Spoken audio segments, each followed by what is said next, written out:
So I've completed the 30 days minimalism game last week, and I've managed to declutter 465 items out of my life. And before you carry on, if you haven't checked out my decluttering video, you should check that out first. To be frank, not all of them are gone at this point of time. I still have some in my closet. Some of you guys probably think I'm a fraud, but I kept these items because this time I want to document it, show it to you guys where they will go after I declutter these items. And a lot of you guys have been asking the whereabouts on these items, so now I'm gonna show it to you guys. I've received a few comments saying how do I get rid of all these items in such a short span, but in fact I didn't, because I need to keep all of this stuff in order to structure this video. And I do understand it takes time for us to sell the decluttered items to someone or find a right person to give or donate. And we need to understand the item well before we do the right thing to recycle. It can really be time consuming if you want to make the best use out of these items after you have decided to declutter them. I think it's totally fine for you to keep them for the time being in a box or in a drawer,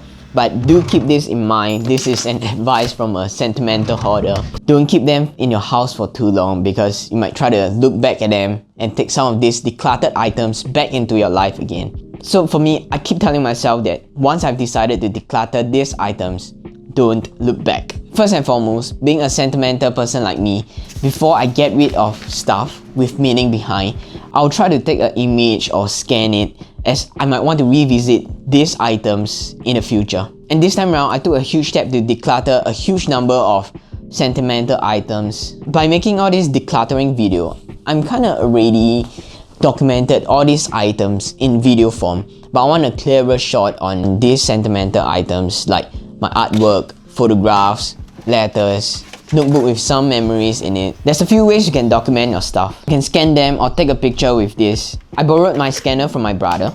Without this scanner, I wouldn't be able to let go of all these photographs and sentimental items. And scanning all of these items might take some time. You don't have to rush it. You might even enjoy the process of scanning photographs. You can also invite some friends over, scan the photographs together, and enjoy the good old times. And that's what the minimalists call the scanning party. Do remember to save them in your data storage and back it up to prevent them from losing. Now, with all your sentimental items documented in digital form, it's time for us to get rid of them. I shall split them in 6 stages: sell, give, donate, repurpose, recycle, and trash. It's a stage-by-stage action for you to follow through if you want to get rid of your stuff. The first stage of action is one of the best out of the 6. It's a win-win situation because the things you don't get value from can now convert into a monetary value. At the same time, you can enrich the life of someone who actually needs them. And that's how I get $1,000 from decluttering. First will be my 2-cost companion, my Chrome Hearts dagger necklace, The Simpsons Lego, Carhartt travel wallet, Nike Air Foamposite, a book from John Maxwell, a roller coaster belt. Lastly, 2 matchboxes from Chrome Hearts. I do have something that I want to sell away, but currently I still haven't found a good buyer, and that will be my Core Snoopy plush toy. And for that, I give myself another 30 days limit. I have to sell it away within 30 days, by hook or by crook. If not, I'll get rid of them no matter what. And that brings us to the next stage. For those of the stuff I couldn't sell, I bring them to the next stage, giving. Giving is the second best option, even though these items cannot exchange in monetary value, but you are still giving the item a second life and provide value to someone else. And for this giving stage, it's based on how much I know my friends and family, and through conversation, I know that some of these items that I've decluttered might bring value to their life and they might even use it. And by me decluttering 465 items, it's like a free garage sales for my girlfriend. She took the blue IKEA box, an empty container, the green gift box, a few stationeries and paper pad that she can use for her work, and also the marble clay we made together. She's not a minimalist, by the way. I gave my brother some button-down shirt for his school presentation, town coins for a friend who is heading to Taiwan soon, the wedding planner to my girlfriend Khalid, the acrylic paint and soft gel gloss to a friend who wants to coat his jeans, the Lomography film roll to my other friend who has a Lomo camera, and my grandma's ring and vintage $1 notes back to my mom. I think she will get more value from this than I do. The syringe from my wisdom tooth extraction to my dad as one of his tools to service bicycle. And lastly, the marble coaster me and my girlfriend made was handed to my sister. And before we carry on, I would like to thank all those who supported me on Patreon and Those contributions will definitely help with the growth of this channel. And if you'd like to support, you can head down to my Patreon link, and this contribution will definitely help a lot and keep this channel going. Really appreciate that, and let us continue. The next stage, which is donation, is pretty much the same as giving, but to people outside of my circle of friends, and will still receive values from these items more than I do. I've donated some of my clothes, beanie, curtain, superhero pencil case, toiletry bag, and my books. I'm so glad that there's a lot of organization making donation accessible for us in Singapore. They even collect the items outside our house, making donating easier.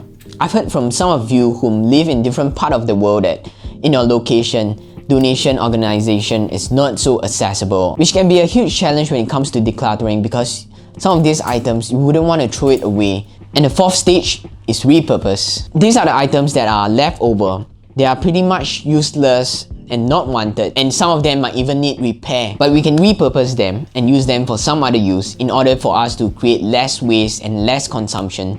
I use some of the worn out clothes which are not suitable for donation as floor mat or wiping cloth. Remember the film roll envelopes and Ziploc bags? I use them to wrap Simpsons Lego before mailing them to the buyer. The plastic wrapper was also used to wrap the roller coaster belt before shipping. Through this, I cut down on buying a wiping cloth and also a new envelope to mail those items out. But I have to say, be careful of repurposing because that might turn into just in case hoarding. For example, all of these used envelope, I can actually hoard onto them just in case one day I need to ship more stuff. But no, that's what you're trying to avoid. The fifth stage is recycling. I've classified my stuff based on the material. My clutter consists mainly of paper, documents from my report card, bank loan, artworks, receipt, portfolio, Air Force One card, certificates, notebook, paper boxes, letters, and envelope. Next will be plastic. I have a file, CD casing, IKEA lampshade, wrapper, report books. For beauty, skincare, and consumable containers, I've emptied and cleaned them off before recycling. For metal, I don't have much. That would be the Air Force One tag and Harley Davidson chain. And for the electronic waste, I have an old laptop and an iPhone cable. This has to go into a separate bin. There's only so much recycling can help with the environment, and it also takes up a lot of energy just to break down material. But it's definitely still better than the last step, which is trashing. It's sad to say that these are the stuff that can't be recycled, and most of them will be ended up in the landfill. Stuff like credit cards, unwearable shoe, yoga band, clay, rope, photographs, and film roll. As I'm filming this, my girlfriend decided to take those yoga band. Told you she's not a minimalist. So this last step, trashing, acts as a reminder for me to consume less and create less waste, as I'm trying my best not to create more redundant waste on Earth.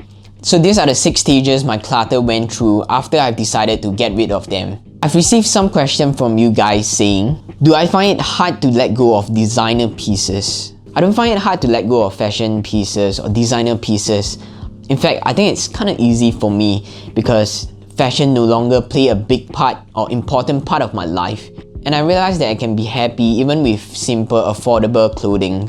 And doing that, there's no point for me to keep all those designer pieces because I don't get any value out of it. Secondly, by the time I did this minimalism game for the second try, I don't have much fashion pieces because I've already sold most of them in the first try. But I do have expensive items like Fomposite and the Cause Companion, which I perceive the value way more than I sold it for. I don't feel that I'm losing out selling them at a lower price because I don't even use or wear them. And in fact, I don't even enjoy having them in my possession. And that's because there's a lot of intangible costs we don't see when we are keeping all of this stuff. The space it consumes, the time spent worrying about the condition, and the energy used to keep them in good condition. Since I don't get a use out of it and it's kind of pulling me back with all those intangible costs, why not sell them at a reasonable price to someone who can gain benefit out of it? So these are the whereabouts of my clutter after the 30 days minimalism game. And if you don't know how to deal with your clutter after this minimalism game or decluttering game, you can always follow through these 6 stages.